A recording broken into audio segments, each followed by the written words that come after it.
Direkam sih.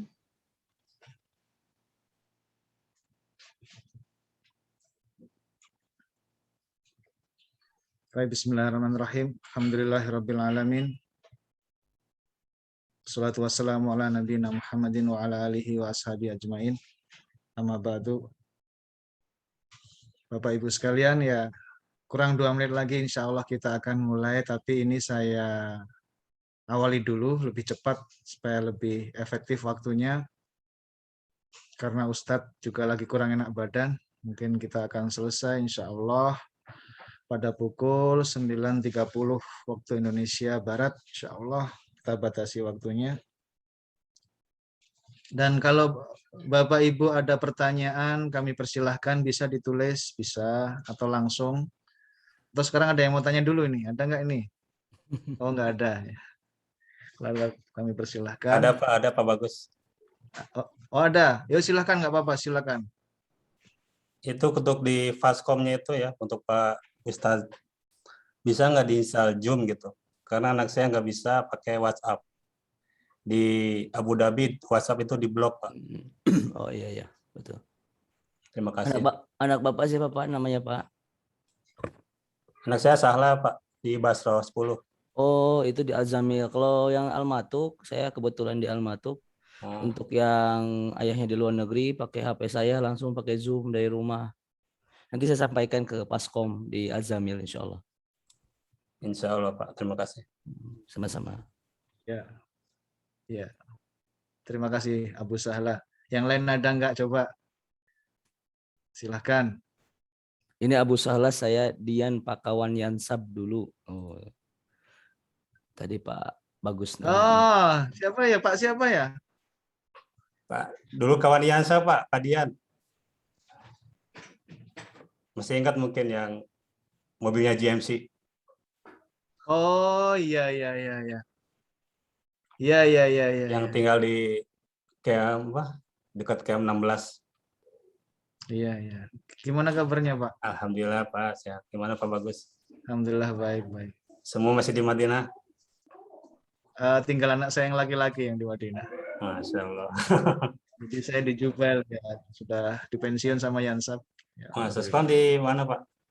Jubel di Farabi. Farabi, Masya Allah. Masih betah. Alhamdulillah. Ya. Tayyib, mohon maaf ini waktu sudah jam 4.15. Kita akan mulai.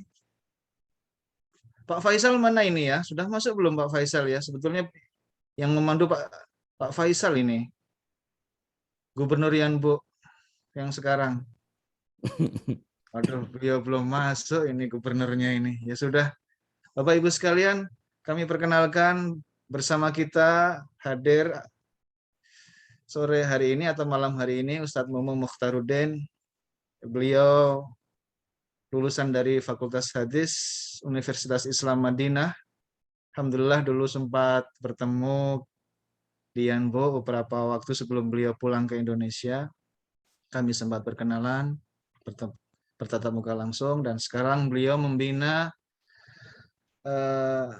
kesantриan, beliau kepala bidang kesantриan di pesantren Al-Maktub Sukabumi ini ya Ustaz ya. Dan pada kesempatan kali ini kita akan mendengarkan penuturan beliau, pengalaman beliau, karena beliau menangani para santri, berbagai problematika santri sehari-hari, beliau banyak menerima konsultasi. Semoga kita bisa mendapatkan manfaat dari apa yang beliau sampaikan. Juga mungkin di antara Bapak Ibu sekalian ada yang belum memondokkan anaknya supaya mengerti, supaya tahu apa saja suka duka kehidupan di pesantren. Baiklah, tidak memperlama waktu, kami persilakan Ustadz Mumuh untuk memulai. Bismillahirrahmanirrahim. Assalamualaikum warahmatullahi wabarakatuh. Allahu wabarakatuh. Innal hamdalillah nahmaduhu wa nasta'inuhu wa nastaghfiruh wa natubu ilaihi wa na'udzu billahi min syururi anfusina wa min sayyiati a'malina. May yahdihillahu fala mudilla lahu wa may yudlil fala hadiyalah. Asyhadu an la ilaha illallah wahdahu la syarika lah wa asyhadu anna Muhammadan abduhu wa rasuluhu la nabiyya wa la rasula ba'dah. Terima kasih kepada panitia, terkhusus kepada Pak Bagus yang sudah menjadi wasilah terlaksananya kajian melalui Zoom ini. Mudah-mudahan Allah Subhanahu wa taala memberikan faedah yang banyak. Alhamdulillah pada kesempatan malam hari ini kita dapat berjumpa dalam sebuah pengajian diskusi tarbiyah tentang problematika santri yang perlu kita mengerti, terutama kepada wali santri. Sebelum kita membahas tentang problematika santri yang berada di pesantren, ingatlah bahwa solusi memasukkan anak, mendidik anak di pesantren, tentu ini adalah solusi tepat bagi kita semua di zaman yang penuh fitnah ini. Karena ada bahasa kasar yang kasarnya kalau orang bilang sebandel-bandelnya anak di pesantren, tapi pasti dia melaksanakan sholat 5 waktu. Dan itu saya bisa jamin. Saya jamin di pesantren Al-Ma'tuk, di Ikhwan misalnya, senakal apapun anak itu pasti melaksanakan sholat 5 waktu. Dan ini jauh lebih baik jika dibandingkan berada di rumah. Ya, karena anak senakal apapun di pesantren, tidak ada yang berani tinggal di asrama ketika waktu sholat. Karena mereka tahu bahwa itu melanggar aturan. Maka kasarnya kalau orang bilang seburuk-buruknya anak pesantren, dia tetap pasti akan melaksanakan sholat 5 waktu. Maka di zaman fitnah seperti ini, solusi kita adalah menitipkan anak-anak kita ke pesantren untuk semata-mata menjaga agama mereka, menjaga sholat mereka, menjaga akhlak mereka. Walaupun hal tersebut tidaklah mudah dilakukan, tidaklah mudah untuk didapatkan hasilnya langsung. Karena ketika tujuannya itu besar, yaitu anak yang soleh dan solihah, mereka yang sedang berada di jalan surga Allah Subhanahu wa taala, pasti aral yang akan dijumpai, cobaan yang akan dilalui itu sangatlah besar. Saya pernah membaca sebuah buku tentang pendidikan Islam, bagaimana syaitan itu bersumpah kepada Allah Subhanahu wa taala untuk menyesatkan manusia. Jadi syaitan itu bersumpah kepada Allah Subhanahu wa taala untuk menyesatkan manusia, la ughwiyannahum ajma'in. Aku akan sesatkan manusia semuanya.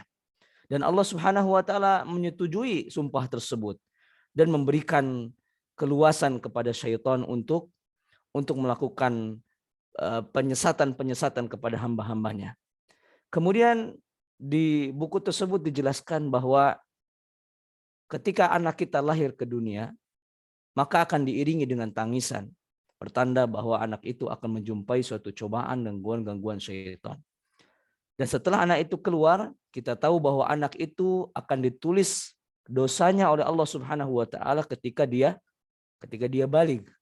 Sedangkan di masa dia dilahirkan sampai dia menuju baligh, maka ini tidak dicatat dosa baginya karena dia belum baligh.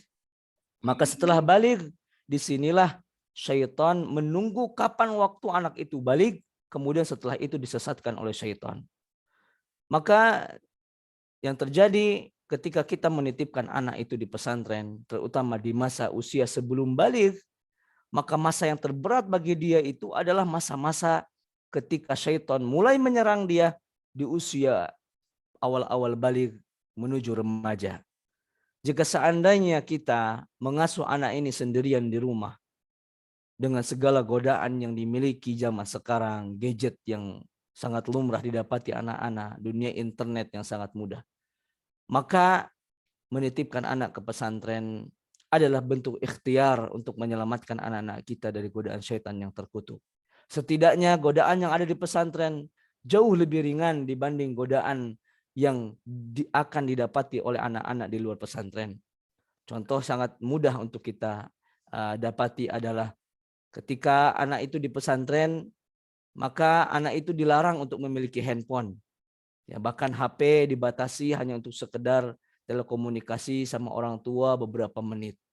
Sulit untuk mereka mengakses media sosial ketika berada di lingkungan pesantren. Setidaknya ini dapat mengurangi mudarat yang mereka dapati di dunia internet. Ya, kemudian di pesantren waktu yang dimiliki sangatlah berharga. Ketika dia tidur, maka dia harus tidur tepat waktu. Maka ketika dia makan, harus makan tepat waktu. Ini mengajarkan kepada mereka betapa berharganya waktu. maka menitipkan anak ke pesantren adalah solusi di zaman fitnah seperti saat ini. Teman-teman sekalian, hadirin wal hadirat yang dirahmati oleh Allah Subhanahu wa taala. Sebelum kita menitipkan anak kita pesantren, apa yang harus kita lakukan sebelumnya? Yang kita lakukan sebelumnya adalah ikhlas, bahwa kita memberikan sepenuhnya kepercayaan kita kepada pesantren itu untuk mendidik anak kita.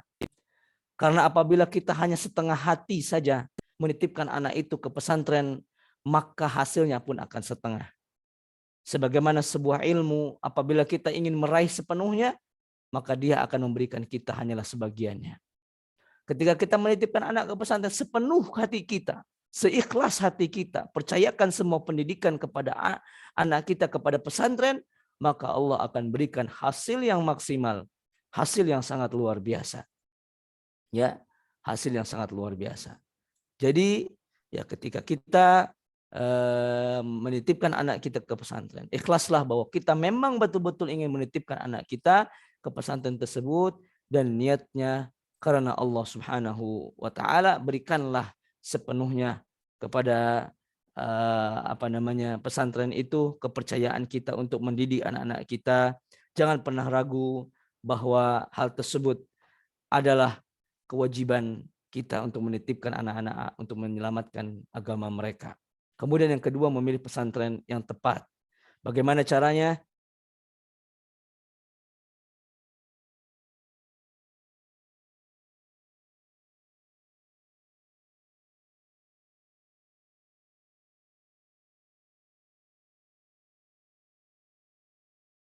Ya, kemudian mengajarkan sihir,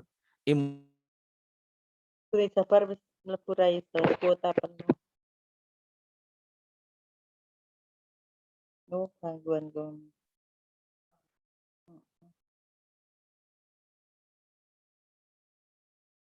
yang sahihah, guru-gurunya yang mengajar jelas keilmuannya, tidak ada pelanggaran syariat di dalamnya. Kemudian juga pesantren tersebut mengajarkan ilmu agama yang sahih, ilmu agama yang betul-betul terpercaya dari sumber yang terpercaya.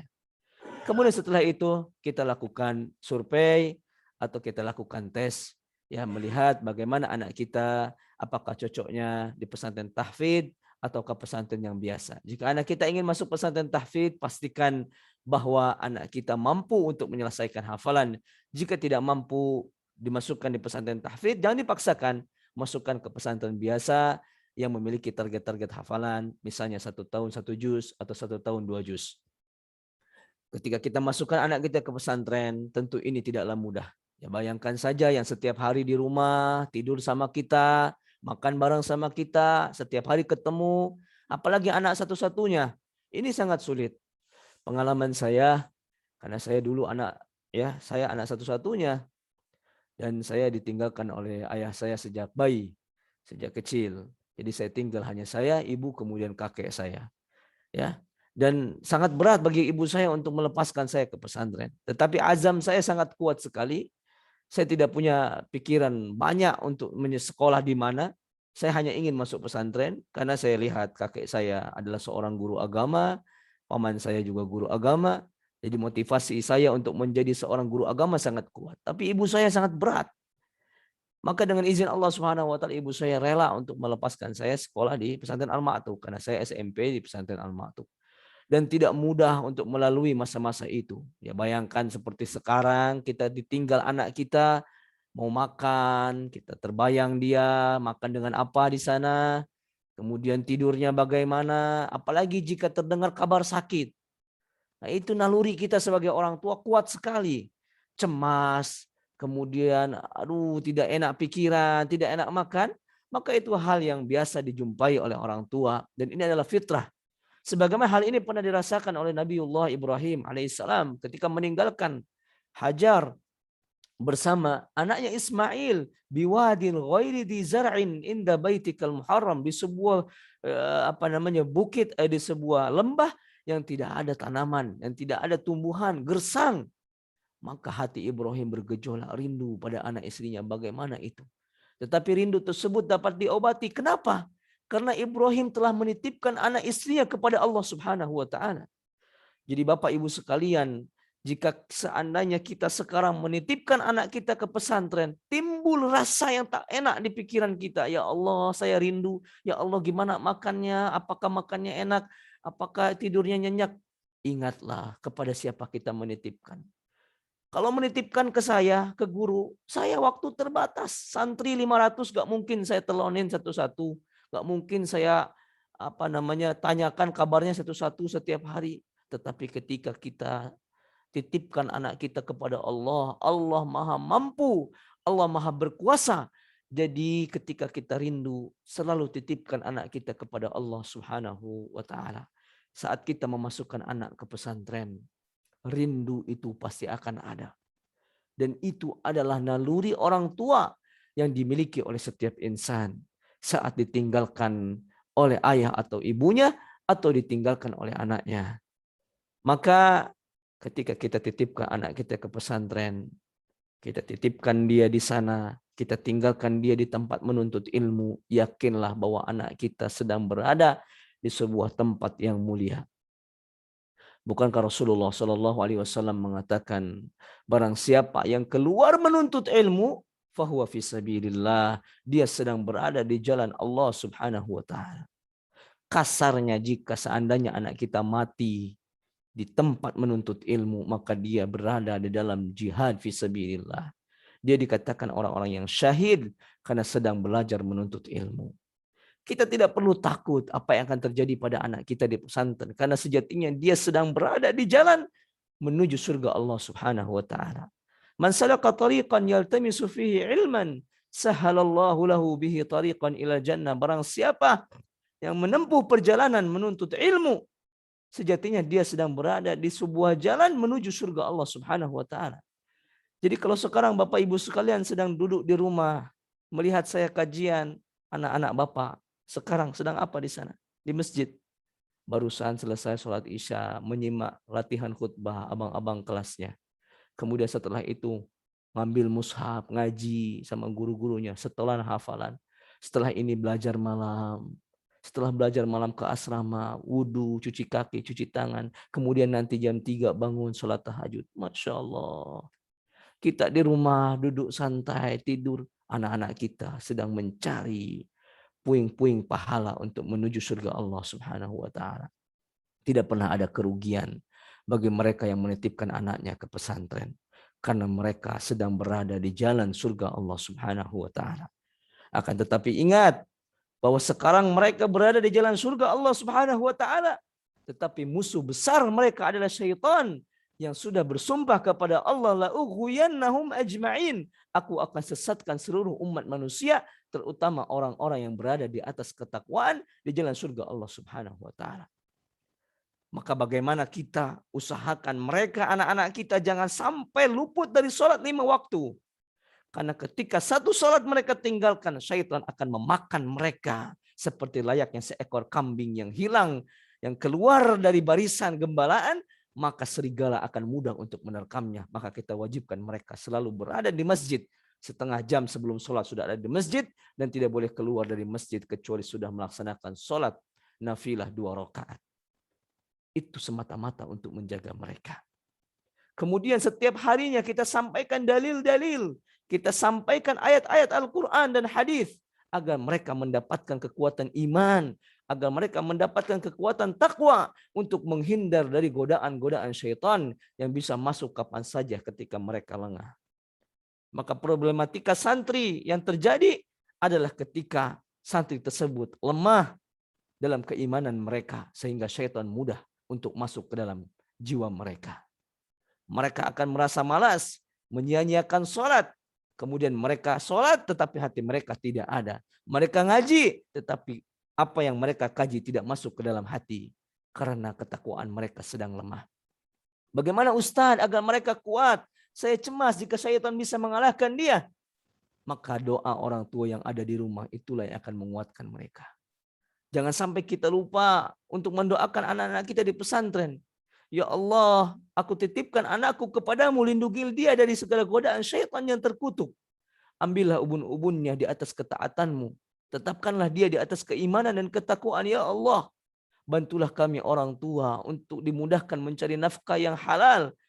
bantulah kami orang tua untuk menjadi suri tauladan bagi anak-anak kami. Ya Allah, jangan timpakan kemalangan, musibah kepada anak kami atas perbuatan kami yang durhaka kepadamu. Doakan anak-anak kita. Sesungguhnya anak-anak ini sedang membutuhkan doa kita agar selamat dari syaitan yang senantiasa menerkam mereka, bersiap-siap untuk mengambil hati mereka, mengambil perhatian mereka. Maka problematika santri selalu ada setiap harinya. Setiap hari pasti ada masalah. Entah masalah kehilangan, entah masalah perkelahian, entah masalah ini dan itu.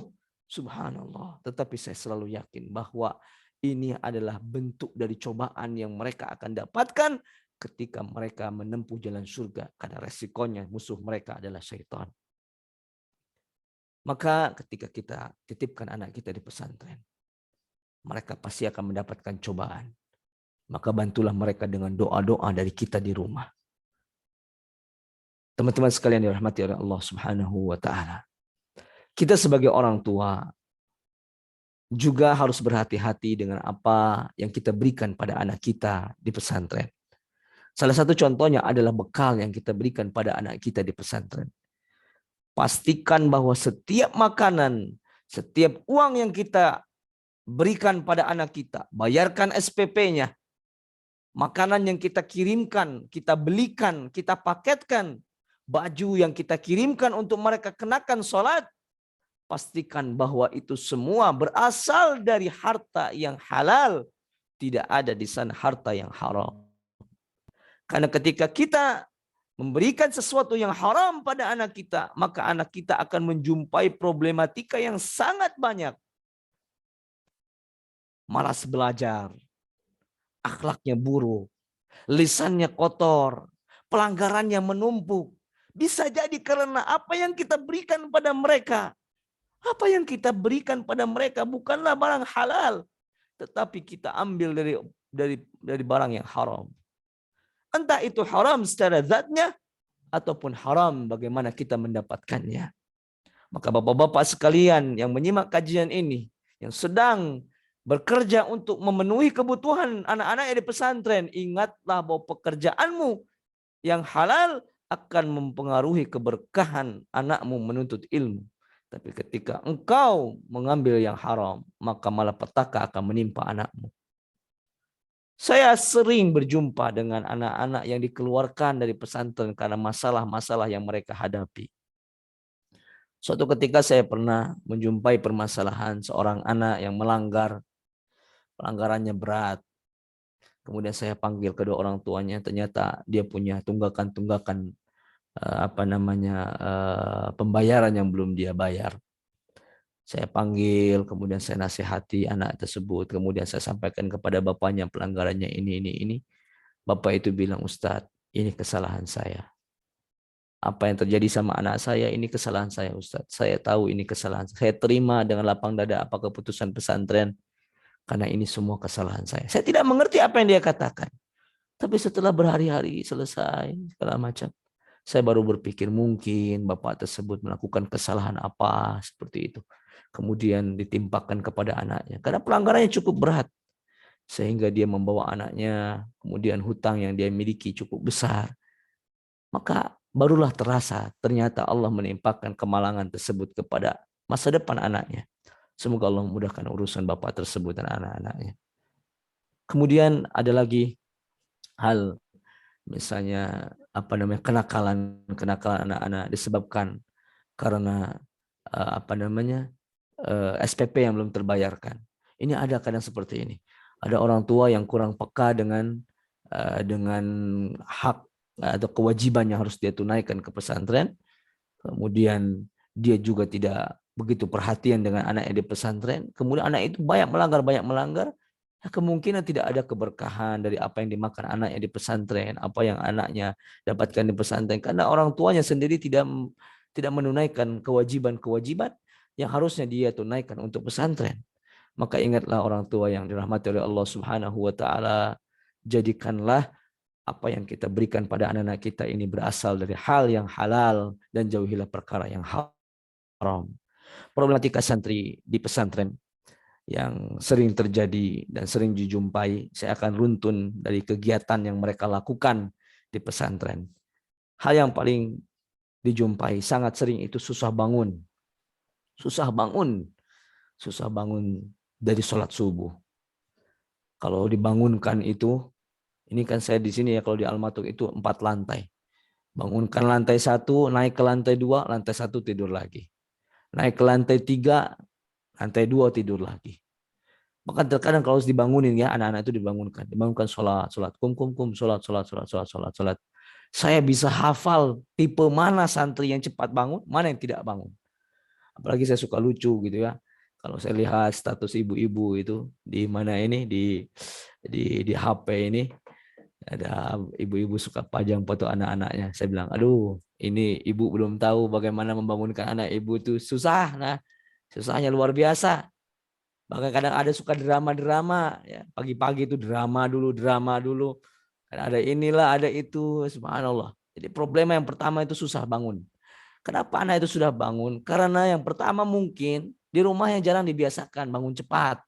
Ya, nah, ini bangunnya susah dibangunkan. Atau tipe anaknya memang susah bangun tidur. Bangunnya itu susah. Nah, ini problema yang sering terjadi itu susah bangun. Maka saya suka suka ngelus dada. Kalau ada orang tua yang marah-marah sama pengurus. Marah-marah sama pengurus. Wah, kamu itu ngurus anak gak benar misalnya. Atau saya dimarahin wali santri, itu resiko saya sebagai kepala kesantrian. Kadang saya suka ingat ke anaknya, lupa kalau bapak tahu ya saya bangunin anak bapak itu susah. Bapak sekarang marah-marahin saya. Besoknya lagi saya jadi malas bangunin anaknya. Nah, jadi seperti itu. Problema yang paling berat itu membangunkan anak-anak untuk ke masjid. Kemudian setelah itu problemanya itu suruh anak-anak store hafalan. Anak-anak store hafalan itu susah. Kenapa? Terkadang anak ngantuk. Mungkin tidurnya kemalaman atau dia tidak begadang. Suruh tidur tepat waktu, dia malah tidak tepat waktu. Suruh store hafalan, susahnya wa'idzubillah. Nah, maka saya sudah sampaikan di podcast saya, motivasi anak-anak itu saat telepon itu untuk menghafal Al-Quran. Karena Al-Quran ini sedikit banyaknya akan menjadi berkah bagi mereka. Suruh mereka menghafalkan minimal ya target mereka itu terpenuhi. Ya, mereka lisannya selalu basah dengan zikir kepada Allah, membaca Al-Quran, ya.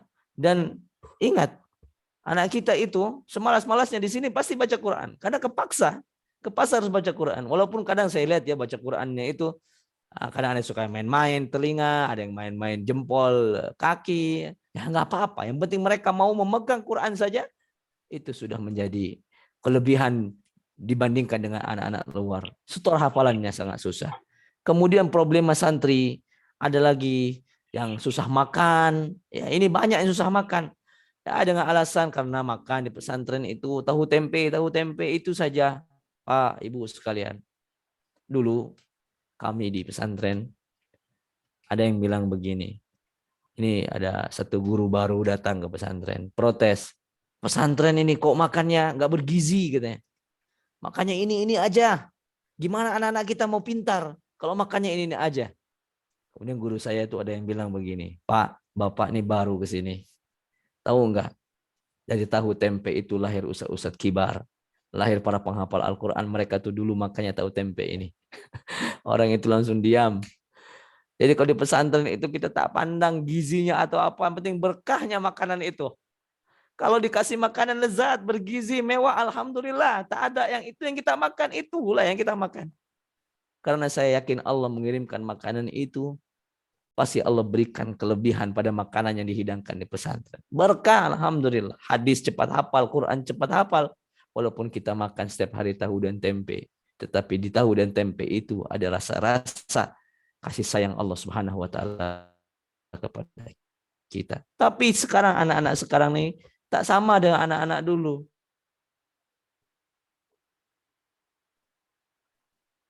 Anak sekarang setiap orang ingin makan sesuai menunya masing-masing. Siapa yang mau masakan? Tidak ada yang masakan. Sini masak cuma satu, masak untuk semuanya. Nah, ini problema santri makan dari luar. Kalau punya uang, Tapi juga kurang baik kalau sering dikirimkan makanan dari luar, anak tidak mampu nanti di masa depan. Karena gini, seluruh problematika santri yang ada di pesantren itu akan jadi bekal mereka di masa depan. Saat mereka menjumpai, contoh, saya tinggal di Madinah dulu 4 tahun, ya 4 tahun itu, saya sering sekali mengalami masalah hidup bersama orang asing. Jadi saya cerita nih problematika yang saya dapatkan. Ini susah saya menjelaskan problematika dalam waktu 1 jam. Kita sambungkan nanti. Satu problematika saya yang saya bisa ambil. Dulu saya tinggal di Madinah itu, kamar itu bertiga. Satu orang negro, orang Afrika, hitam. Kemudian satunya lagi orang Yaman S2. Saya di tengah-tengah. Jadi kamarnya itu 3, disekat, saya bertiga. Saya di tengah. Saya lihat orang Yaman itu selalu berantem sama orang hitam. Masalah kipas angin dan AC. Jadi orang hitam itu sukanya AC, sukanya panas. Kalau orang Yaman itu sukanya AC. Kebetulan qadarullah AC-nya itu ada di tempatnya si orang negro. Ketika Saifiyah, ini bisa ditanya sama teman-teman yang ada di luar negeri, yang ada di Jazirah Arab, berapa panasnya kalau musim panas itu. Taruhlah 40 sampai 45. Itu orang Afrika itu secara tidak punya salah gitu, nggak ada dia perasaan. Dia buka pintu tuh, satu asrama panas. Dia santai saja belajar, udara panas masuk. Marah orang Yaman, berantem. Saya tengah-tengah diam saja. Saya baru bilang begini, ya Allah, alhamdulillah saya ini orang pesantren yang sudah biasa tinggal hidup berasrama dengan puluhan orang. Dan saya tahu tipe orang ini bagaimana. Di asrama ada kipas. Kalau semua orang ingin kipas semua susah. Ada juga yang tidak mau kipas. Lampu nyala apa lampu mati. Tapi itu bisa saya lalui ketika saya tinggal bersama orang-orang ya berbeda negara sama saya. Saya sudah paham bahwa ternyata mereka berdua tidak pernah pesantren. Karena kalau mereka pesantren, mereka akan memiliki sikap untuk tasamuh, mengerti satu sama lainnya, menghargai satu sama lainnya. Ketika saya orang pesantren, saya harus ngantri makan selama berlama-lama, ngantri makan saja saya harus ngantri. Saya sampai ke kota Madinah di hari Jumat. Tanyakan sama anak-anak Madinah, berapa waktu yang dihabiskan orang ngantri di hari Jumat untuk makan? Bisa sampai 1 jam berdiri tegak untuk jalan ngantri makanan. Itu kami ngantri, mahasiswa ngantri. Panjang sekali. Kadang ada yang nyelak, kadang ada yang marah, kadang ada yang begini. Saya bilang, alhamdulillah saya dididik jadi santri. Saya pernah merantau ke negeri seberang. Saya pernah mengajar di Malaka, di Malaysia. Saya hidup sendiri di sana. Alhamdulillah saya bisa bertahan. Saya bisa nyuci, bisa. Saya tidur terbiasa sendiri tanpa orang tua, saya sudah biasa. Saya juga sudah pernah menghadapi macam-macam orang dengan karakter, saya terbiasa. Kenapa itu semua saya bisa jalani? Karena saya pernah pesantren. Demi Allah ternyata apa yang terjadi di pesantren, itulah gambaran kita ketika ada di luar. Orang yang sudah tinggal di pesantren, dia akan lebih kuat mentalnya dibanding orang yang tidak pernah pesantren. Maka problematika santri pasti ada bermacam-macam. Perkelahian, nih banyak yang protes, Ustadz, anak saya tidak betah karena abang kelasnya selalu menghukum anak saya, Ustadz. Ustadz, anak saya tidak betah karena abang kelasnya itu mengancam adik kelasnya. Ya Allah, Pak, Ibu sekalian, Bapak Ibu mengeluhkan satu orang dengan satu orang. Saya di sini harus mendamaikan 500 orang, abang beradik. Kelas 1 dan kelas 2, kelas 2 dan kelas 3, kelas 3 dan kelas 4, kelas 4 dan kelas 5, kelas 5 dan kelas 6, kelas 6 dan kelas 4, kelas 6 dan kelas 3, kelas 6 kelas 2. Mereka itu beda-beda umurnya. Sama seperti kalau kita punya anak 4, adik berkakak. Adik kakak ini 4, yang kakaknya belum mau punya adik, keluar lagi adiknya, adiknya belum mau punya adik, keluar lagi adiknya. Sama di sini. Kita itu setiap minggu adakan acara untuk memupuk persatuan antara abang kelas dengan adik kelas. Kita nasihatin, kita ceramahin, kita cerita ini, kita ikat persatuannya. Tapi yang namanya anak-anak, Bu, Pak, tidak semuanya bisa disatukan. Ada saja yang berbeda pendapat. Kadang salah begini, berantemlah. Kadang salah begini, salah silap begini, adalah begini. Itulah yang namanya kehidupan. Untuk mengakurkan mereka itu luar biasa. Untuk mengakurkan mereka itu luar biasa sulitnya, sehingga perlu hal-hal yang kita lakukan ya, menjalin hubungan yang luar biasa untuk mereka semuanya. Jadi apa yang mereka dapatkan di pesantren, hadapi, nikmati segala proses yang terjadi pada anak-anak kita di pesantren. Ya, apapun yang terjadi pada mereka di sana, ingatlah bahwa itu semua proses pemupukan mental mereka.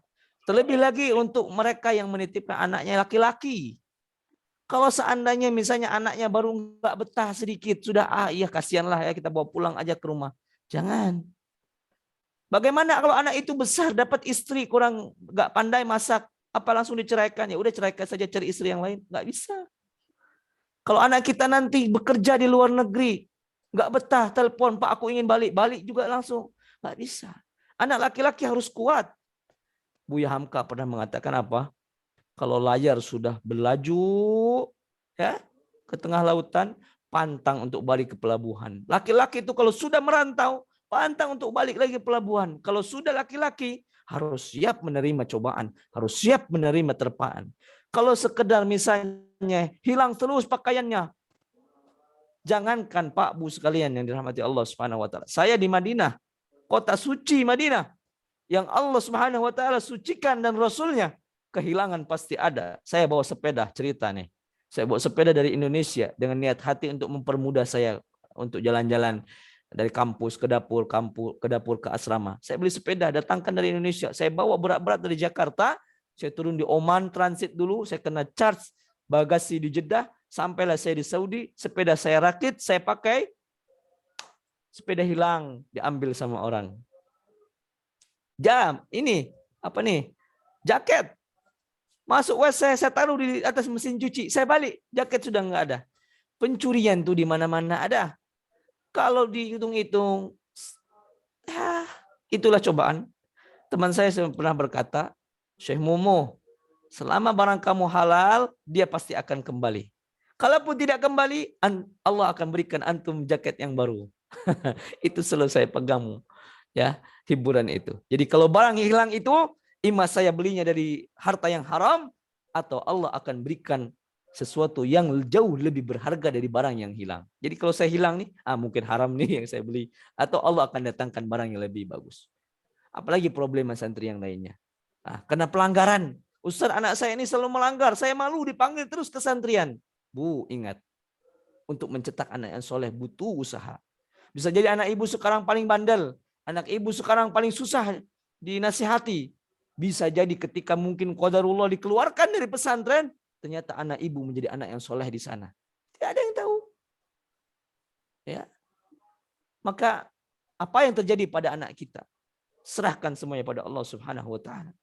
Serahkanlah bahwa Allah Maha mengetahui apa yang akan terjadi dengan anak kita dan apa yang kita lakukan ketika kita serahkan pada Allah. Ingatlah Allah akan memberikan hasil yang terbaik walaupun di mata kita itu belum tentu baik. Wa asa an takrahu syai'an fa huwa khairul lakum. Bisa jadi kamu benci sesuatu, ternyata itu lebih baik darimu. Teman-teman sekalian dirahmati oleh Allah Subhanahu wa taala, yang menitipkan anak-anak di pesantren perlu berbesar hati.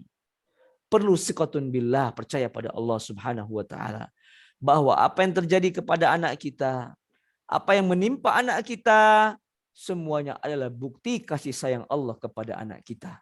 Imma itu menghapuskan dosa-dosa anak kita, atau itu menghapuskan dosa orang tuanya, atau itu menjadi pelajaran bagi anak kita, atau pelajaran bagi orang tuanya. Karena ketika anak kita menjadi orang besar, ketika anak kita niatkan menjadi hafiz Al-Quran, ketika anak kita niatkan untuk menjadi ulama, jangan kira harganya itu hanyalah 100-200 rupiah. Tidak mungkin. Harganya pasti mahal. Saya pernah merasakan hal yang saya sangat tak pernah lupakan. Saya ini dulu di pesantren nyusahin guru. Kalau ditanya ini guru-guru saya, Ustaz Ade, Ustaz Irwansyah, di sini di Al-Ma'tub, di Binbas ada Ustaz Arif Syarifuddin, ada Ustaz Arifin Ridin, ada Ustaz Mu'tasim, ada Ustaz Soleh, ya, kemudian ada Ustaz Salman, banyak ustaz saya di sini di Binbas. Tanyakan, saya paling merepotkan, apalagi yang di Al-Ma'tub. Saya itu penyakitan. Saya kelas 2, saya usus buntu. Usus buntu, kemudian setelah usus buntu, penyakit dari usus buntu itu banyak. Ada kolik, kejang usus, ada bakteri usus. Kemudian saya selama 1 tahun itu 8 kali. 8 kali saya dirawat di rumah sakit itu. Ya, saya sudah dioperasi ini, operasi itu, dites ini, dites itu, ronsen ini, ronsen itu. Penyakitnya nggak tahu apa. Rasanya seperti disebet-sebet. Seperti ada jarum di dalam perut saya. Saya terus, ya Allah, ini bagaimana seperti ini ya. Kemudian saya ingin pulang, ingin pindah lah, nggak usah di pesantren. Akhirnya datang Ustadz waktu itu, Ustadz Mursalin namanya. Dia bilang, Bu, ke ibu saya, pesantren tidak akan rugi kalau biayain anak ibu. Biarkan anak ini di pesantren. Ini cobaan, ini derajat yang akan ditinggikan oleh Allah Subhanahu wa taala. Saya dulu ranking, alhamdulillah dapat ranking bagus lah, tidak pernah keluar dari 3 besar.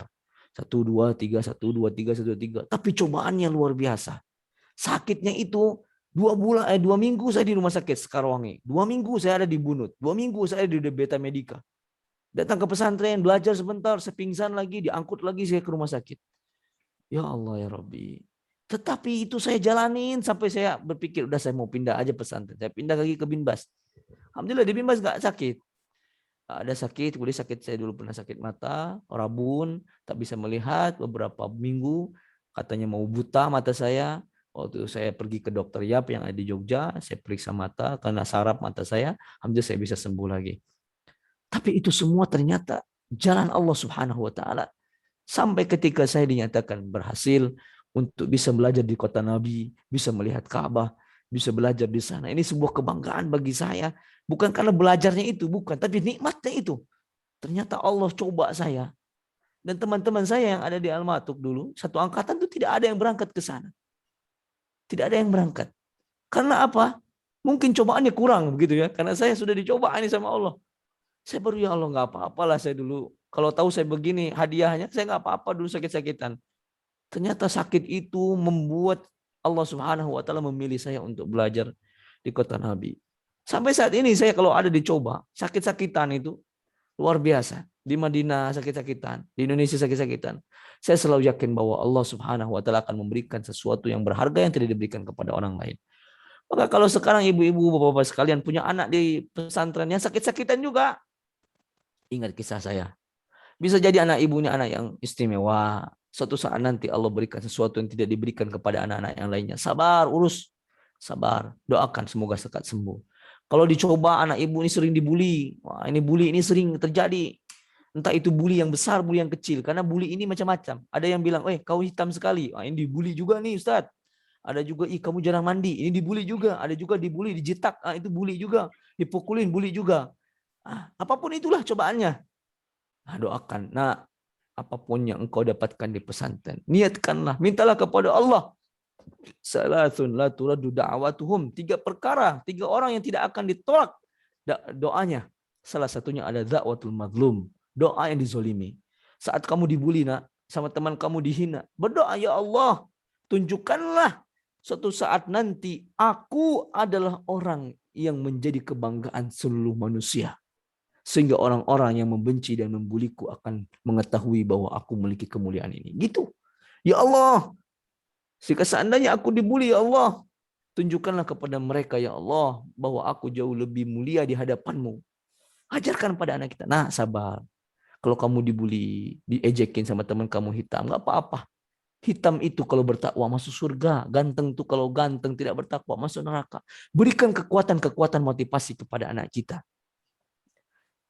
Yang akan terjadi pada anak kita, yang sedang terjadi pada anak kita di pesantren, itu semua adalah aral melintang untuk mereka masuk ke dalam surga Allah Subhanahu wa taala.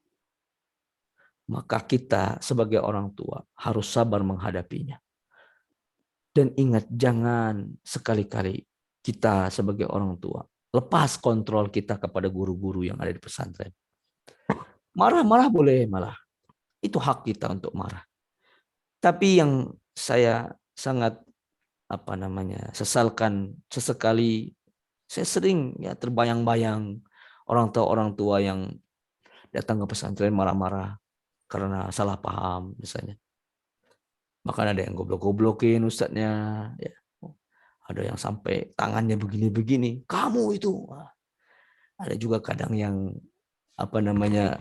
diawali dengan mengucapkan pekerjaan. Waalaikumsalam. Saya orang tuanya ini. Saya polisi misalnya. Saya tentara. Saya lawyer. Saya hakim. Apa saja. Setelah itu baru memarahi ustadznya. Saya sebagai kesantrian, kalau dia tahu gimana bangunnya anaknya susah atau nggak akan dia ngomong kayak begitu. Kalau dia tahu anak itu sering tidur di kelas, nggak tahu dia bagaimana perasaan ustadznya itu. Jadi kita itu kadang tahu anak ini sulit, kita bangunkan kita ini, tapi bapaknya tiba-tiba marah-marah kita. Hal yang mungkin bisa duduk dulu sebentar, Pak, jelaskan dulu baik-baik. Jangan keluar semua. Karena efeknya adalah saat bapak atau ibu itu marah-marah ke ustadznya, besok ustadznya ngajar tidak akan berkah ilmunya. Ustadznya nggak mau lagi transfer ilmu ke anak itu. Karena apa? Karena trauma marahnya orang tua, bahasa kasarnya yang terngiang-ngiang di telinganya, telunjuknya yang berada di matanya, menghalangi keberkahan. Saat kita marah, kecewa dengan pesantren, ungkapkan dengan bahasa kebijakan. Ungkapkan dengan penuh kesadaran. Istighfar, ya Allah, yang terjadi pada anak saya yakin ini adalah hukuman dari Allah Subhanahu wa taala kepada saya. Karena tidak mungkin ditimpakan suatu musibah pada anak kita, melainkan karena kita yang pernah melakukan kesalahan tersebut. Kemudian Allah timpakan pada anak-anak.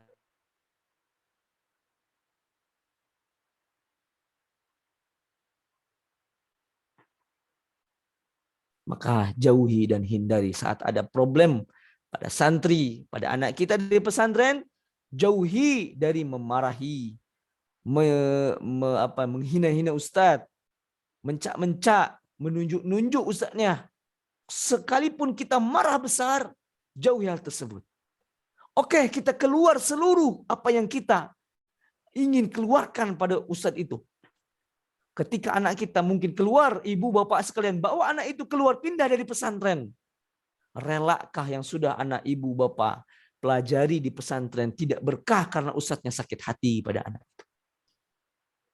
Jangan sampai sikap kita di akhir penghujung ketika mendidik anak itu akhirnya tidak ada keberkahan. Maka teman-teman sekalian dirahmati oleh Allah Subhanahu wa taala, menitipkan anak ke pesantren pasti penuh dengan problematika. Bermacam-macam masalah yang didapati. Setiap harinya pasti ada. Bahkan yang belum pernah terpikirkan oleh kita, itu ada di mereka. Mari banyak berkomunikasi dengan kita. Saya sebenarnya ingin sekali berlama-lama membahas tentang problematika agar bisa bertukar pikiran. Karena yang namanya ustadz itu, kalau bahasa peribahasanya hanya bisa ngasih pancing, hanya bisa ngasih jaring, tak bisa memberi ikan. Ustadz itu hanya bisa ngasih pancing. Kasih pancing ke santri, biar santri yang mancing ikan. Tapi kita tidak bisa setiap hari memberi ikan. Karena namanya ikan. Sehari ini saya kasih ikan teri, besok dia mau ikan mas. Hari ini saya kasih ikan nila, besok dia mau ikan papat, dan sebagainya. Maksudnya adalah pesantren hanya bisa memberi bekal. Sedangkan bekal itulah yang akan digunakan anak kita untuk bertahan hidup. Baik di dalam pesantren maupun di luar pesantren. Seperti sekarang, anak-anak kita sedang apa di asrama? Sedang istirahat. Tak mungkin setiap ustadz memperhatikan satu persatu anaknya. Mungkin kita daur sekarang ke sana cek sudah tidur apa belum. Tapi kita tidak bisa mengawasi 24 jam anak itu bagaimana di pesantren. Kita ketemu sekolah, ketemu sholat, olahraga, kegiatan. Tidak bisa full 24 jam. Kita hanya bisa berikan kepada mereka bekal agar mereka ini itu. Kita berikan kepada mereka pendidikan, kita berikan kepada mereka tips-tips bertahan hidup, tips-tips untuk mengerjakan ini. Kemudian mereka sendiri yang akan belajar mandiri. Salah seorang kiai di Jakarta pernah berbicara dalam sebuah ceramahnya. Ketika engkau tinggal di pesantren, ingatlah bahwa kehidupan sebenarnya itu adalah di pesantren. Karena di pesantren itu engkau akan dapati segala macam problematika kehidupan. Ketika engkau mampu untuk melalui itu semua, engkau pun akan kuat ketika engkau keluar dari pesantren. Tapi ketika kamu tidak bisa melalui rintangan-rintangan yang ada di pesantren, maka jangan sampai kamu bisa. Jangan sampai kamu mengira bahwa kamu bisa melalui kehidupan yang ada di luar sana. Di pesantren saja kamu tidak bisa bertahan, dengan dihukum seperti ini kamu lemah. Ketika kamu ditegur seperti ini kamu marah. Ketika dibangunkan kamu malas-malasan. Ketika kamu hidup sendirian, kamu tidak akan mampu untuk menjalaninya. Anak-anak sekarang jika keluar dari pesantren, kita bisa lihat bagaimana syaitan siap menerkam mereka. Apalagi yang tidur di kos, misalnya sekarang ngekos. Untuk bangun subuh, tidak ada lagi ustadz yang keliling, bangun-bangun, kum. Tidak ada. Mereka lah yang harus bangun sendiri. Tetapi mereka yang membiasakan hidup di pesantren, yang biasa terbangun pagi, mereka akan bangun dengan sendirinya saat mereka kekuatan iman dan takwanya kuat, bergantung kepada Allah Subhanahu wa taala. Ketika anak keluar dari pesantren, kemudian menjumpai handphone yang mereka miliki, ketika mereka tahu ilmunya, mereka akan senantiasa menjaga pandangan dari apa yang diharamkan oleh Allah Subhanahu wa taala. Cobaan di pesantren adalah bekal bagi kekuatan mereka untuk hidup di luar sana. Percayalah bahwa menitipkan anak ke pesantren adalah sebuah karunia yang tidak dimiliki oleh siapapun kecuali yang Allah Subhanahu wa taala berikan keridhaan kepadanya. Kemudian di akhir kajian ini saya ingin menyampaikan kepada teman-teman sekalian, ibu bapak sekalian yang hadir dalam kajian ini, tidak ada pesantren yang sempurna. Ingat itu. Tidak ada pesantren yang sempurna. Saat kita ingin menuntut kesempurnaan pesantren, maka saya yakin tidak ada satupun pesantren di muka bumi ini yang sempurna. Kenapa? Karena yang namanya lembaga pendidikan pasti memiliki kelemahan. Setiap lembaga pendidikan pasti memiliki PR yang selalu harus diperbaharui. Contohlah pedoman yang kita miliki, pedoman kesantrian, pedoman pesantren. Itu setiap tahun itu berubah-ubah. Pasal yang berubah ditambah. Karena seiring berjalannya zaman, ada pelanggaran-pelanggaran yang terus bertambah dan berbeda-beda. Dan tidak ada pesantren yang sempurna. Saat kita menuntut kesempurnaan pesantren, silahkan ambil anak kita dari pesantren, didik sendiri di rumah. Bisakah kita mendidik anak kita dengan pendidikan yang sempurna seperti pesantren? Jika tidak percaya pada pesantren, mungkin kita lebih percaya pada metode pendidikan yang kita miliki. Saat kita tidak percaya kepada pesantren, kita menuntut kesempurnaan kepada pesantren. Kita menuntut hal yang selalu kita inginkan. Kalau orang Sunda bilang mah kudu dicumponan, yang kita mau harus disediakan, yang kita mau harus terwujud. Maka bersiap-siaplah untuk menelan segala kekecewaan. Maka dari itu, imanilah bahwa tidak ada pesantren yang sempurna. Bantulah pesantren untuk melengkapi segala kekurangannya dengan bahasa yang bijak, dengan masukan-masukan yang membangun. Semoga itu bisa membantu pesantren untuk mendidik anak-anak kita yang ada di sana. Semoga Allah Subhanahu wa taala memberikan karunia dan hidayahnya kepada anak-anak kita yang sedang berjuang untuk menempuh perjalanan menuju surga Allah Subhanahu wa taala, dan memudahkan orang tua yang ada di rumah untuk mendapatkan nafkah yang halal, untuk mendapatkan bekal yang terbaik untuk anak-anaknya, dan membantu orang tua untuk melalui masa-masa rindunya dengan anaknya, sehingga jika seandainya tidak berjumpa di dunia, Allah pertemukan kembali mereka di surga Allah Subhanahu wa taala. Ada waktu sekitar 20 menit untuk seri tanya jawab. Ya, sebenarnya hal ini perlu kalau kita nanti bisa lanjutkan kembali kajian-kajian seperti ini, kita akan ngambil satu pembahasan, kemudian kita akan rinci pembahasan, kita akan rinci. Ini adalah mukadimah dari problematika santri, karena tentunya kehidupan kita juga banyak problem yang tidak bisa kita rinci satu persatu, tapi intinya adalah saat kita menitipkan anak ke pesantren, ingat anak kita pasti akan mendapatkan problematika dimanapun itu dan kapanpun itu, tetapi itu semua akan menguatkan jiwa-jiwa mereka. Terkhusus anak laki-laki, jadikan mereka kuat, percayakan mereka kepada Allah, titipkanlah mereka. Ya Allah, aku titipkan anakku kepadamu. Aku yakin, seandainya aku ini buruk akhlaknya, seandainya aku ini buruk ibadahnya, maka perbaikilah keturunan anakku, sehingga mereka menjadi syafaat bagiku, membawa anak, membawa istri, membawa anak istri, orang tuanya ke dalam surga Allah Subhanahu wa taala. Barakallahu fikum. Terima kasih banyak. Mohon maaf jika ada kekurangan selama penyampaian dan suara yang mungkin kurang jelas selama kajian karena kurang sehat. Barakallahu fikum.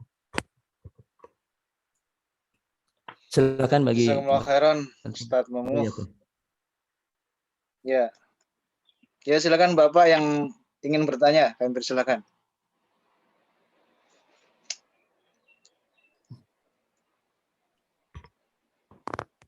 Assalamualaikum Ustadz.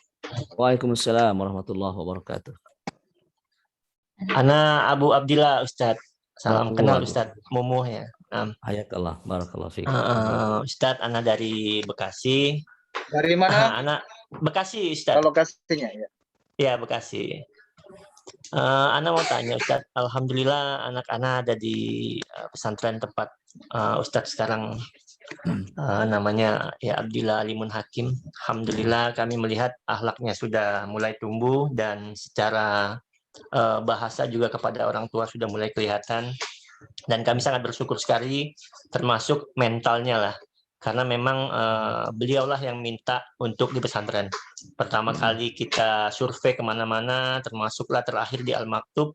Beliau, maksudnya Abdillah melihat Al-Maktub lah pilihannya saat itu. Pertanyaannya satu saat itu Abdillah, tidak menanyakan bahasa Arab apa tidak, hanya menanyakan Ana lupa nama ustadznya siapa saat itu. Hanya menanya, Ustadz, ada laundry nggak di sini? Hanya itu pertanyaannya. Subhanallah, luar biasa. Pada saat laundry dibilang sama Ustadz, Ana lupa namanya Ustadz siapa. Ustadz Munaji. Kata Ustadznya ada. Ya udah Abah, kakak istiqomah insya Allah di Al-Maktub katanya. Subhanallah, itu jawaban hanya laundry.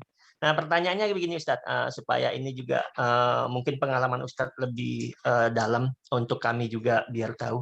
Alhamdulillah beberapa hari ini, bukan beberapa hari, beberapa kali lah, ya, kemungkinan 2 kali. Mungkin kita nggak tahu Ustadz karena program apa yang ada berjalan ya saat malam. Karena kelihatan di kelas itu kita manggilnya kakak kan Pak. Ustadz, si kakak ini tidur Ustadz. Nah menurut Ana kira-kira apa ya Ustadz sampai dia bisa tidur? Sempat dibangunkan sama guru 2 kali masih tidur lagi Ustadz. Berarti kan cukup berat nih Ustadz. Apakah memang dia malamnya menghafal, tahajud atau sebagainya. Cuman itu sih Ustadz pertanyaannya agak simpel, tapi menurut saya, menurut Ana ini pengalaman yang luar biasa, menurut Ana sangat menarik nih. Siap. Barakallahu fiik. Barakallahu fiik untuk Abu Abdillah dan untuk Ananda Abdillah Alimun Hakim. Untuk tidur ya, untuk tidur anak-anak kita biasanya di sini di Al-Maktub itu 9.30 anak-anak sudah suruh ke asrama. Ini sebentar lagi 15 menit nanti terdengar suara speaker suruh anak-anak masuk ke asrama.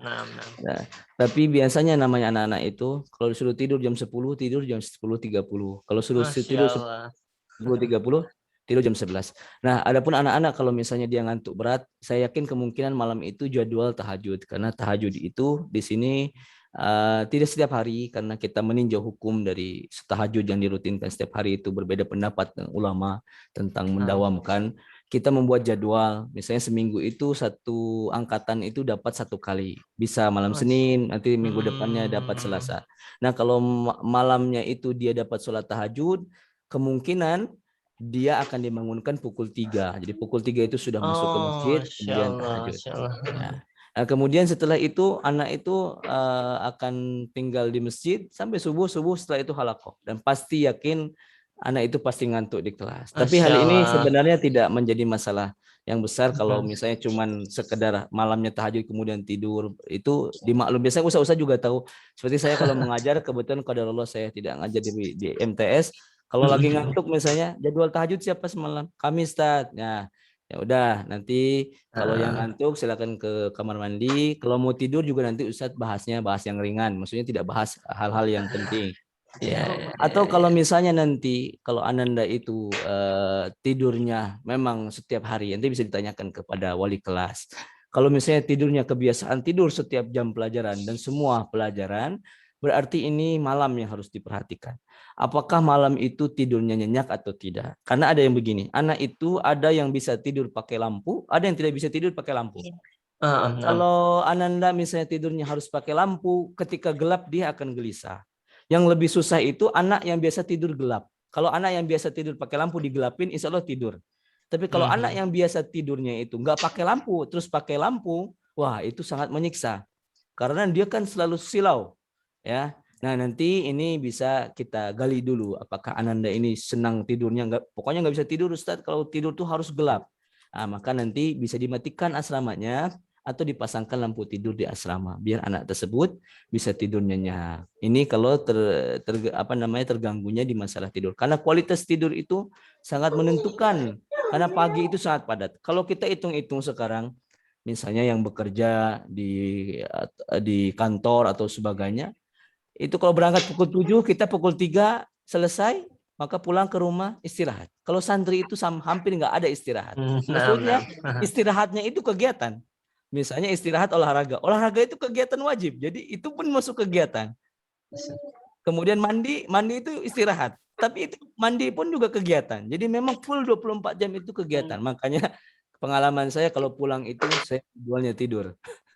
Kalau pulang memang sangat sulitnya tidur. Jadi kalau nanti Ananda, Abdillah, Alimun Hakim pulang ke rumah, Ustaz, kok anak saya ini nggak mau berbauri sama orang-orang luar, maunya tidur, nggak apa-apa, itu bonus karena di pesantren nggak pernah tidur. Allah alam, semoga Allah mudahkan. Barakallahu fiik. Amin. Jazakallahu khair Ustaz. Wa iyyakum. Baik, sebelum Abu Nabil ini ada pertanyaan dari Ummu Fauzan. Silakan. Untuk anak perempuan sebaiknya masuk pesantren usia berapa, Ustaz? Nah, jadi anak pesantren itu masuknya umur berapa? Ini secara umum. Saya pernah, jadi sebelum saya di Al-Matuk itu saya sudah pernah mengajar di tempat-tempat lain. Di antaranya saya menjadi pengabdian di pesantren Islamic Center bin Bas. Kemudian saya setelah itu menjadi guru di pesantren di Malaka, walaupun tidak lama saya di sana. Kemudian setelah itu saya pindah ke Pekanbaru, di Pekanbaru. Jadi saya lihat dari perjalanan saya pindah-pindah pesantren itu, bahwa pesantren yang ideal itu memasukkan anaknya itu SMP umur 13 atau 12. Karena saya pernah jadi musyrif untuk pesantren SD. Saya pernah mencebokin anak kecil itu, bangun tidur itu dia kencing.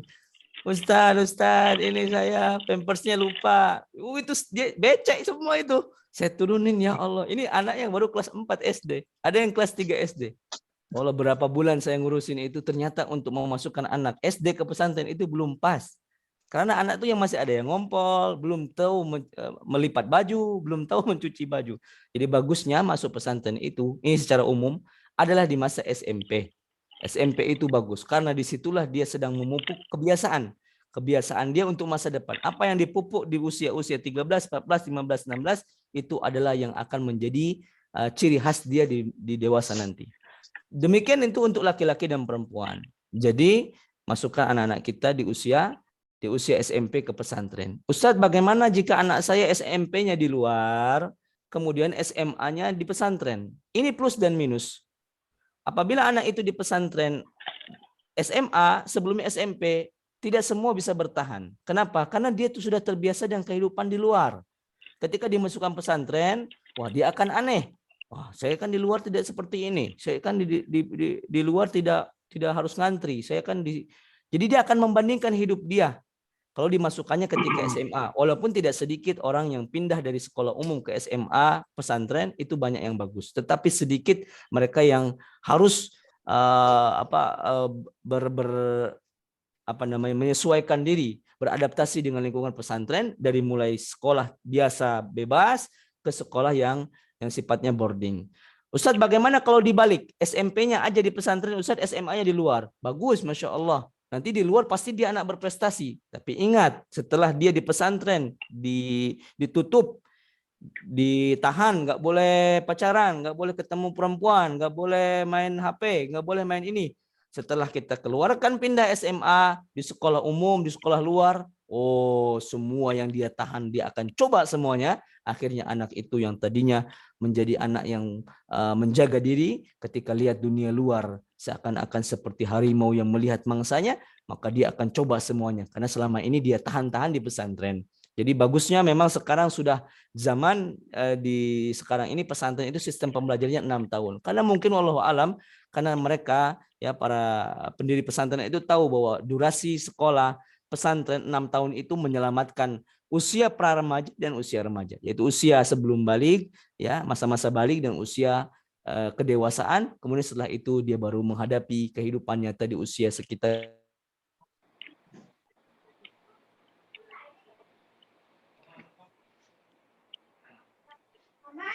Cincau ya? Iya. Udah pakai. Ini bunganya apa? Iya, yang kecil. Bukan itu. Oh, GM. Silakan yang lainnya. Iya itu dia. Abu Nabil silakan yang angkat tangan terlebih dahulu. Yang lainnya mohon mikrofonnya dimatikan ya. Silakan Abu Nabil. Bismillah, Assalamualaikum warahmatullahi wabarakatuh. Waalaikumsalam warahmatullahi. Abu Nabil, Ustadz, anak-anak ini Nabil, Sultan Nabil, ini baru tahun pertama di pesantren dan emang di keluarga anak maupun keluarga istri itu sebelumnya sampai mungkin 2 generasi ke atas nggak ada yang nyantri gitu. Ini baru pertama, jadi di rumah itu nggak ada pengalaman. Dan baru si anak-anak Nabil ini masuk pesantren yang mengalami jadi anak pertama yang pesantren. Mungkin sampai 2 generasi ke atas nggak ada gitu. Emang kita juga nggak tahu, clueless lah ya di pesantren itu juga kayak apa, jadi kita biarin aja apa yang diberikan program pesantren itu ya kita terima aja. Paling yang kita tanya hal-hal yang mendasar dan yang cukup ini buat kita itu. Jadi kita tuh tinggal di kota yang panas ya Ustadz ya, di Cikarang. Sebenarnya Masya Allah Al-Ma'tub ini di gunung yang dingin. Jadi begitu anak tanya sama anak-anak itu males mandi, saat nggak mau mandi karena dingin. Nah itu kita khawatirnya di situ aja karena menjaga kesehatan. Kita ingetin terus emang anaknya, tapi setelah ada kesempatan telepon lagi, ditanya lagi, tetap aja gitu alasannya ya dingin, selain dingin waktunya mepet, jadinya ya jarang mandi gitu. Nah apakah mungkin itu bisa minta tolong diperhatikan gitu dari pihak pesantren, dari musyrif atau dari gurunya untuk ditekankan gitu Ustadz ke anaknya. Ini tuh dulu sih Ustadz. Syukron. Barakallahu fiik, barakallahu fiik. Ya, jadi memang kondisi kita di pesantren yang dia berada di puncak gunung ini sangat dingin. Nih, hujan sedikit pilek. Dan sedikit batuk pilek, mandi salah waktu aja bisa meriang. Ini contohnya saya ini salah timing mandinya. Jadi meriang beberapa hari ini. Jadi memang anak-anak yang biasanya jarang mandi pagi, coba nanti ketika telepon itu nggak apa-apa, nggak mandi pagi itu nggak apa-apa. Justru tanya mungkin Pak Bagus di Saudi berapa kali mandi dalam sepekan. Ya, seperti itu. Tapi kalau di Indonesia kan berbeda keringatnya. Gitu. Nah nanti Abu Nabil bisa sampaikan ke Ananda. Kalau misalnya anak itu tak mau mandi pagi, nanti suruh mandi siang aja. Jadi sehari sekali aja.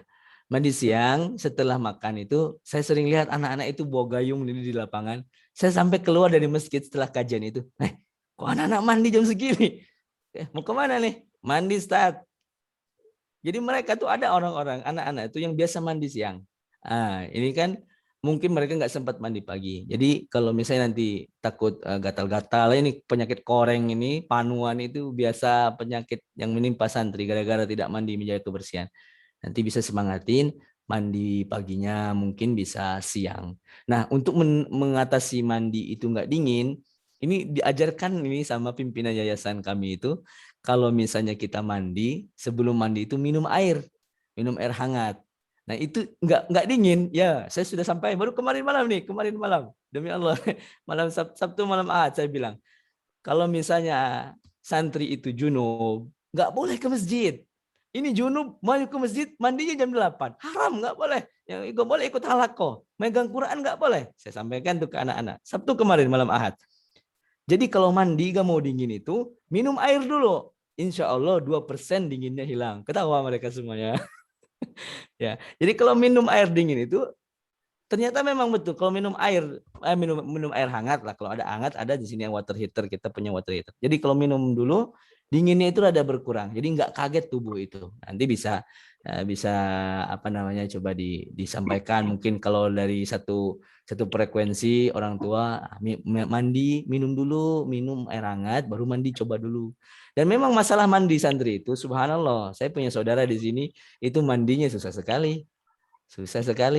Suruh mandi itu alasannya banyak lah, mandi, aduh nggak mandi juga nggak apa-apa, masih ganteng katanya. Iya, tapi kadang nanti panuan ya, terus kemudian gatal-gatal. Ya, tapi asal jangan sepekan nggak mandi aja. Kalau pun mandi siang nggak apa-apa. Kalau sore memang ada sore mandi. Nah, itu pun kalau waktunya tidak mepet. Jadi mudah-mudahan nih solusinya ntar bisa disemangatin terus mandinya. Insya Allah kalau orang Sunda bilang kalau udah beger tuh kalau udah apa namanya, udah kenal gaya, udah bisa bergaya, udah bisa gini, dia gengsi kalau ketemu. Kalau sekarang kan mungkin Ananda Nabil nih baru kelas 1. Nanti kalau sudah punya adik kelas, malu kalau dempetan sama santri lain, bau tuh. Nanti udah tahu, saya udah abang kelas nih, masa saya nggak mandi. Biasanya itu muncul sendiri kesadaran itu untuk mandi. Wallahu a'lam. Jazakumullah khairan Ustaz. Iya, silakan Bapak Sunardi, silakan. Ya. Assalamualaikum warahmatullahi wabarakatuh. Waalaikumsalam warahmatullahi wabarakatuh. Ini perkenalkan saya Sunardi di Gresik ini Pak Ustadz. Ini saya mau sebagian bertanya juga, sebagian bisa sebagai informasi juga saran.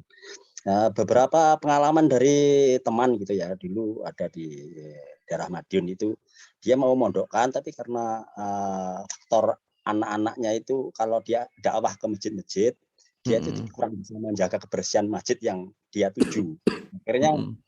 Akhirnya masjid-masjid itu dulu banyak yang menolak gitu loh. Terus yang kedua lagi yang di Malang juga ada juga suatu pondok itu, karena faktor kebersihan di pondoknya itu air wudhu, air buat gosok gigi itu semua jadi satu kobangan. Bahkan Ustadz maupun santri, kalau dia nggak gatel, dia tuh belum santri. Nah, padahal itu kan kebersihannya sebagian dari iman. Nah, kalau orang merasa gatel, itu akan mengganggu proses belajar. Bisa, harapan saya juga. Terus bagian juga ada teman yang teman kerja itu kan dulu mau mondokkan di Al Ibro itu juga bagus, kualitasnya bagus. Cuma nggak ada jenjang SLTA, dia cuma sampai SLTP. Kemudian membatalkan niat yang padahal anak sudah kepengen, orang tua kepengen, karena hal seperti itu tuh akhirnya jadi batal.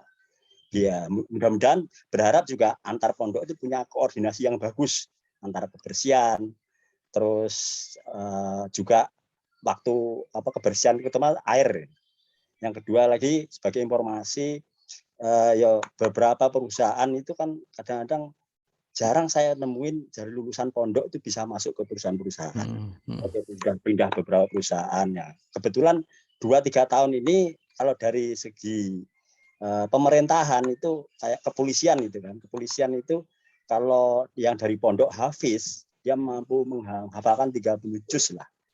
Hafiz 30 juz itu langsung bisa jadi polisi, itu yang nangani langsung Kapolda, itu kan berita bagus.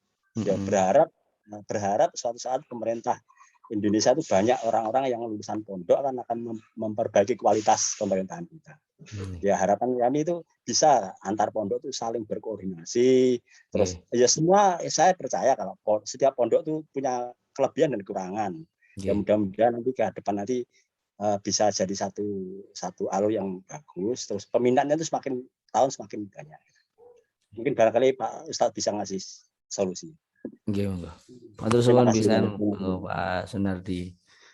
Jadi memang pesantren itu ya terkesan memang kalau di mata masyarakat itu anak-anak itu jorok-jorok, kemudian kadang kalaupun ada yang bertugas tidak berdakwah di masjid-masjid kurang memperhatikan kebersihan, terutama mungkin fashion juga terkadang sering dikritik. Wah ini kok pakai jaket, pakai baju, pakai celana, semuanya balapan semuanya. Nah, misalnya gitu. Ini sering juga menjadi hal yang sering disampaikan oleh masyarakat.